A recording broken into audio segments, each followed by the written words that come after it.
आप लोग कक्षा 8 में हैं और पिछले कक्षा में हम लोगों ने बात किया था वो सारे मित्रता वाले समझौते की जो कि भारत का अलग अलग देशों के साथ हुआ था या फिर भारत चाहता था आफ्टर इंडिपेंडेंस यानी कि भारतीय स्वतंत्रता के बाद। अभी हम लोग जिस अध्याय में है उस अध्याय का नाम है न्यू चैलेंजेस आफ्टर इंडिपेंडेंस यानी कि new challenges after Indian independence, भारतीय स्वतंत्रता के बाद आने वाली चुनौतियां, नई चुनौतियों की। और अब हम लोग इस कक्षा में इस अध्याय को successes and failures of Indian democracy से आगे बढ़ाएंगे यानी कि यहीं से इस कक्षा की शुरुआत करेंगे क्योंकि पिछले कक्षा में हम लोगों ने यहीं तक अपने कक्षा को रोका था। लिखा हुआ है अकॉर्डिंग टू अब्राहम लिंकन यानी कि अमेरिका के एक राष्ट्रपति, पूर्व राष्ट्रपति अब्राहम लिंकन के द्वारा क्या कहा गया था। अब्राहम लिंकन अमेरिका के हैं यानी कि यूएसए के हैं, यूनाइटेड स्टेट ऑफ अमेरिका के हैं, अमेरिका के हैं। अमेरिका के साथ तीन चीजें चलती है, यहां पर फिर से एक बार गौर कर लेंगे क्योंकि हम लोगों ने पहले जब मैप और एटलस की बात की थी, ग्लोब की बात की थी, तो वहां पर हम लोगों ने ये बात डिस्कस किया था। यहां पर बस फिर से याद रिकॉल करा देते हैं। तीन अमेरिका है, बड़े स्तर पर तीन अमेरिका है। एक नॉर्थ अमेरिका है, एक साउथ अमेरिका है, एक यूनाइटेड स्टेट ऑफ अमेरिका है। नॉर्थ अमेरिका को नॉर्थ अमेरिका कहते हैं, साउथ अमेरिका को साउथ अमेरिका कहते हैं, यूनाइटेड स्टेट ऑफ अमेरिका को यूएसए या फिर सिंपली अमेरिका कहते हैं। अगर सिर्फ अमेरिका कोई आपसे कहता है तो आपको समझना होगा USA, United states of America, संयुक्त राज्य अमेरिका। और संयुक्त राज्य अमेरिका एक देश है और इसको हम लोग सिंपली अमेरिका भी कहते हैं। जबकि नॉर्थ अमेरिका और साउथ अमेरिका, नॉर्थ यानी कि उत्तरी अमेरिका, उत्तर अमेरिका, और साउथ यानी कि दक्षिणी अमेरिका, दक्षिण अमेरिका, ये दोनों अलग अलग दो महादेश हैं। महादेश यानी कि जिसमें बहुत सारे देश होते हैं और देश जहां पे बहुत सारे राज्य और केंद्र शासित प्रदेश होते हैं। ये भी हम लोगों ने पहले की कक्षाओं में, पहले के अध्यायों में देखा है। तो यहां पर तीन अमेरिका में कंफ्यूज नहीं होना है। नॉर्थ अमेरिका एक महादेश है, उत्तरी अमेरिका एक महादेश है, दक्षिणी अमेरिका, अंग्रेजी में साउथ अमेरिका, एक दूसरा महादेश है, और यूनाइटेड स्टेट ऑफ अमेरिका एक देश है जिसकी राजधानी वाशिंगटन डीसी है और इसको हम लोग सिंपली अमेरिका कहते हैं। ये आज की डेट में, आज की तारीख में सुपर पावर के लिस्ट में सबसे ऊपर आता है। यहां पर इस वर्ष यानी कि वर्ष 2024 में यहां पर चुनाव है, राष्ट्रपति यहां पर का चुनाव होता है। यहां पर इस वर्ष चुनाव है, अक्टूबर, नवंबर, दिसंबर में चुनाव है और यह दुनिया का सबसे पुराना डेमोक्रेसी है, दुनिया का सबसे ओल्डेस्ट डेमोक्रेसी है, दुनिया का सबसे पुराना लोकतांत्रिक देश है। तो यूएसए एक देश है, नॉर्थ अमेरिका और साउथ अमेरिका दो अलग अलग महादेश हैं।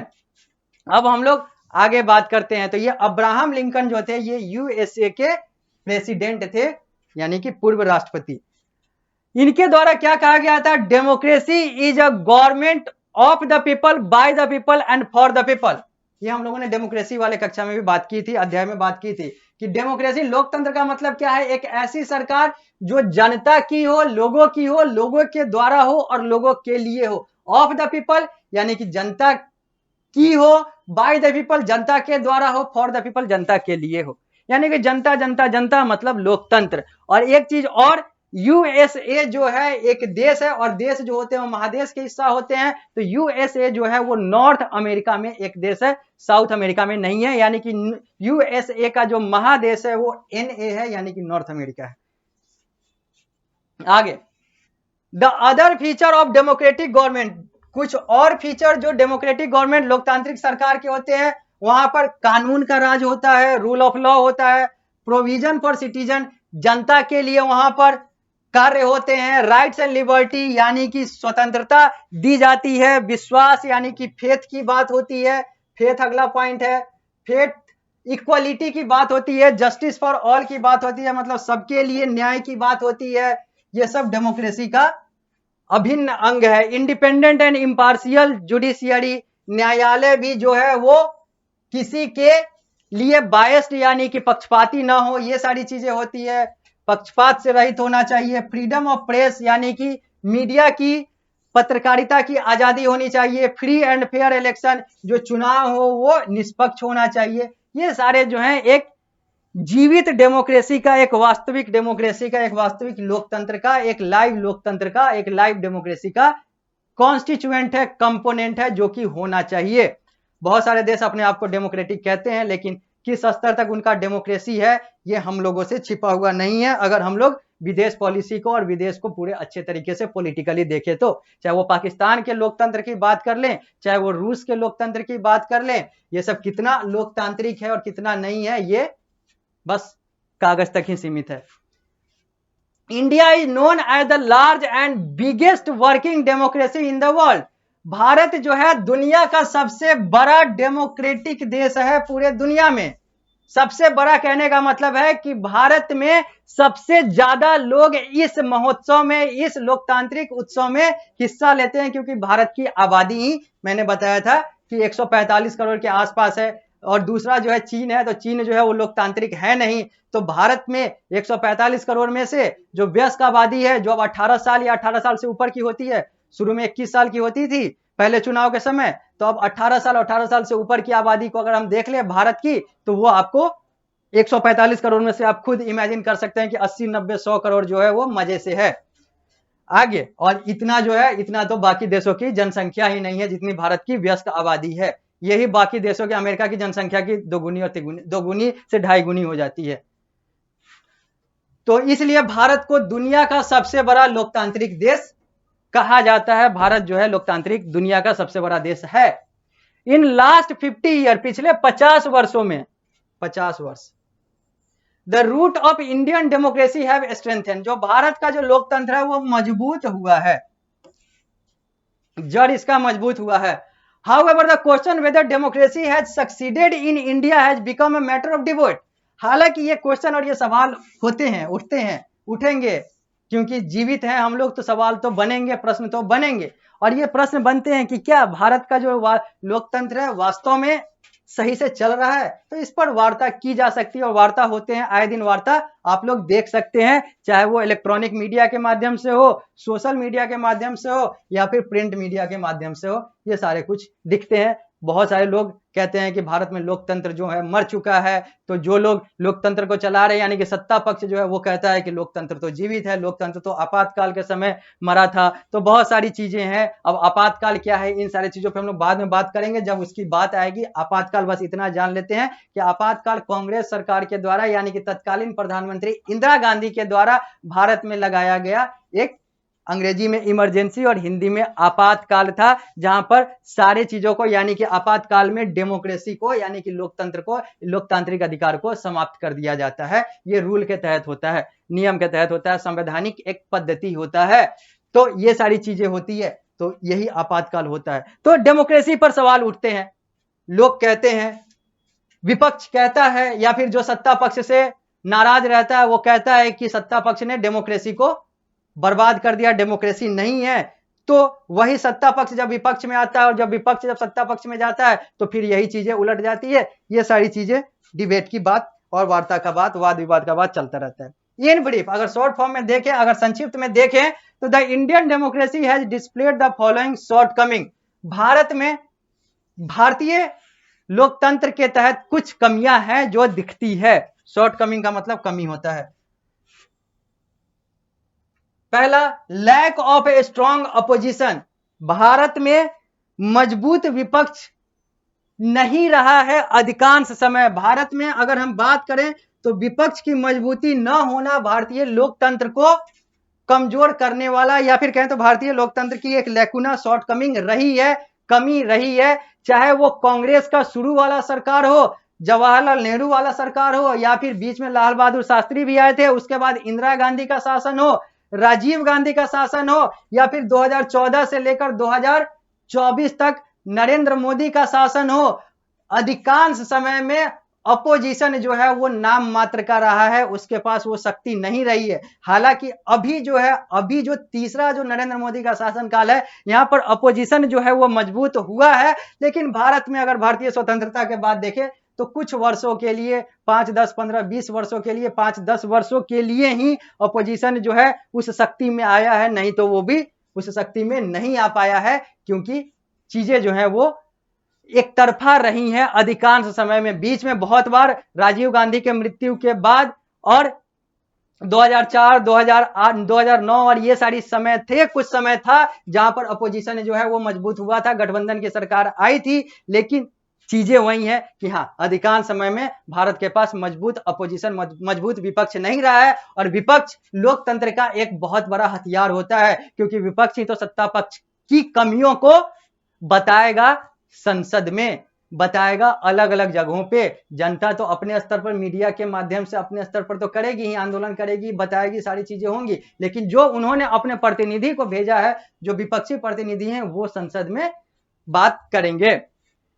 तो यही लिखा हुआ है, to a great extent the success of parliamentary democracy depends upon the role of responsible opposition party which check and ensure the accountability of the ruling party.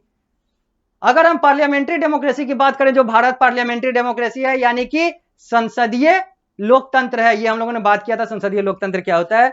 तो संसदीय लोकतंत्र की अगर बात करें तो यहां पर डेमोक्रेसी जो है, संसदीय लोकतंत्र में जो डेमोक्रेसी की बात होती है या फिर डेमोक्रेसी कहीं पर भी हो, वो डिपेंड करता है अपने अपोजिशन पार्टीज पे। वही तो सत्ता पक्ष की कमियों को बताएगा, नहीं तो सत्ता पक्ष तो ऑटोक्रेसी की तरफ चला जाएगा, जो डेमोक्रेसी का अपने आप डेमोक्रेसी के अपोजिट है या फिर डेमोक्रेसी से अलग है। But in India the opposition party have been weak and fragile due to multitude of political party and lack of unity among the political party. लेकिन अगर भारत की बात करें तो अपोजिशन पार्टी जो है वो कमजोर और टूटा हुआ रहा है। इसके एक बहुत बड़ा कारण जो यहां पर लिखा हुआ है कि भारत में मल्टी पार्टी सिस्टम है।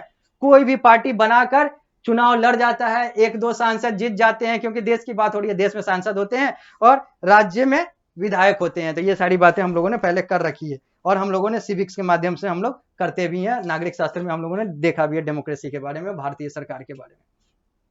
तो भारत में डेमोक्रेसी यानी कि अपोजिशन पार्टी के कमजोर होने का एक बहुत बड़ा रीजन ये भी है कि भारत में मल्टी पार्टी सिस्टम है। आप भी चाहें तो आप अपना पॉलिटिकल पार्टी रजिस्टर करा के इलेक्शन कमीशन ऑफ इंडिया में यानी कि भारतीय निर्वाचन आयोग में और चुनाव लड़ जाएंगे, एक दो सांसद हो जाएंगे। और फिर ऐसे करके जो मल्टी पार्टी सिस्टम होता है तो सांसद जो है अलग अलग पार्टी के होते हैं, ये लोग आपस में ही एक दूसरे से नहीं जुड़ पाते हैं, तो ये मजबूत अपोजिशन क्या बना पाएंगे अगर ये विपक्ष में ही है तो। आगे पॉलिटिकल करप्शन, दूसरा जो कारण है वो राजनीतिक भ्रष्टाचार है, जो कि भारत में डेमोक्रेसी को एक कमजोर करने वाला पहलू है। Beside capturing political power, earning of money from all available resources appears to be a major objective of the most of the politicians today. क्या कहा जा रहा है यहां पर? कहा जा रहा है कि जो पॉलिटिक्स करता है, जो राजनीति में आता है, वो पॉलिटिकल पावर हथियाना चाहता है। ये तो होता है, लोग कहते हैं कि मुझे जनता का सेवा करना है इसलिए मैं राजनेता बनना चाहता हूं। वास्तविकता इससे बहुत ऊपर है। ये सिद्धांत बोलने के होते हैं, करने के नहीं होते हैं। 90% हैं, मैं ये नहीं कहता, 100% नहीं कहता है कि सारे जो राजनेता हैं वो सत्ता के लिए आते हैं, वो जनता की सेवा के लिए आते हैं और वो जनता की सेवा में ही अपना जो है वर्तमान और अपना भविष्य देखते हैं और उसी में वो अपना जीवन बिता देते हैं। लेकिन ऐसे जो है 5% भी अगर मिल जाते हैं तो बहुत बड़ी बात है। नेताओं में 90 to 95% जो है वो पॉलिटिकल पावर को हथियाने आते हैं। कोई सिनेमा छोड़कर सिनेमा में करोड़ों रुपया कमा रहा होता है, वो छोड़कर आ जाता है सांसद बनने और विधायक बनने। तो कोई IAS का नौकरी छोड़कर बीच में, जिसके लिए लोग जो हैं वो जी जान लगा देते हैं, उस IAS IPS का नौकरी छोड़कर सांसद बन जाता है। कोई क्रिकेट खेल रहा होता है, वो अपने पिता के यहाँ, अपने बाप के पॉलिटिकल पार्टी में चला आता है। तो कोई सिनेमा कर रहा होता है तो वो अपने बाप के पॉलिटिकल पार्टी में चला आता है, राजनीतिक दल में चला आता है, क्योंकि उसको पता है कि वहां से ज्यादा अर्निंग यहां होगा, वो जनता की सेवा के लिए नहीं आता है। अगर लोग ऐसे कहते हैं तो ये उनका दोगलापंती है, डबल स्टैंडर्ड है, बाकी कुछ नहीं है। तो चीजें वही है कि पॉलिटिकल करप्शन एक ऐसी चीज है जो कि भारतीय लोकतंत्र को कमजोर करता है। भारतीय लोकतंत्र की एक लेकुना है, एक शॉर्टकमिंग है, जिससे हम लोगों को भारतीय लोकतंत्र को उबरना होगा।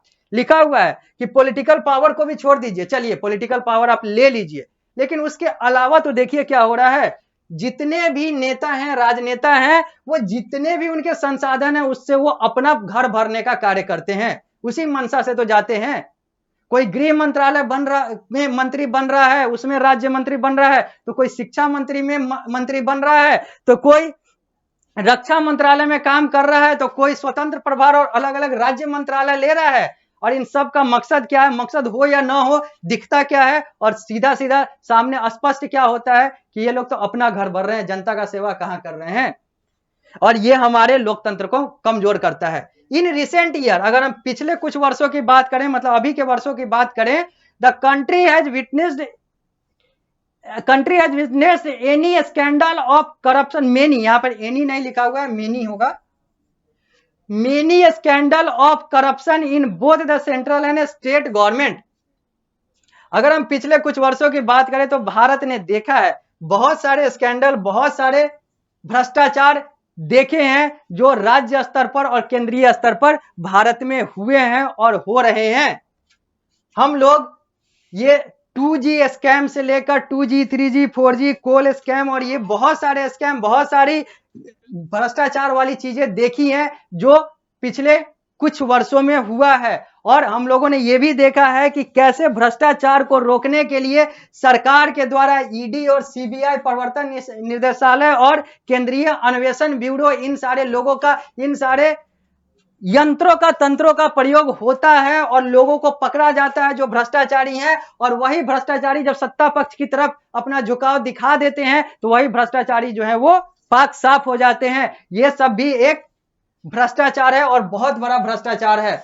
अगर आप भ्रष्टाचारी हैं, विपक्ष के हैं, तो आपके पीछे जांच होगी। अगर वही आप भ्रष्टाचारी विपक्ष हैं और जांच के दौरान और जांच के बाद अगर आप सत्ता पक्ष की तरफ अपनी लॉयलिटी दिखा देते हैं तो आप निर्दोष करार दिए जाएंगे। तो ये सारी चीजें जो है ये पॉलिटिकल करप्शन का हिस्सा है और ये सारा चीज जो है पॉलिटिकल करप्शन के अंतर्गत आता है। जब हम लोग अगली कक्षा में आएंगे तो इस डेमोक्रेसी वाले कंसेप्ट में, यानी कि जो हम लोग का शॉर्ट कमिंग है इंडियन डेमोक्रेसी का, उसमें हम लोग बात करेंगे role of violent and criminal element और उन सारे पहलुओं का जो कि हम लोगों को पारस प्रकाशन के पुस्तक के अनुसार पृष्ठ संख्या 142 और 142 के आगे देखना है। तो इस कक्षा में इतना ही, फिर हम लोग मिलते हैं अगली कक्षा में, तो वहां पर इस अध्याय को यहीं से आगे बढ़ाएंगे।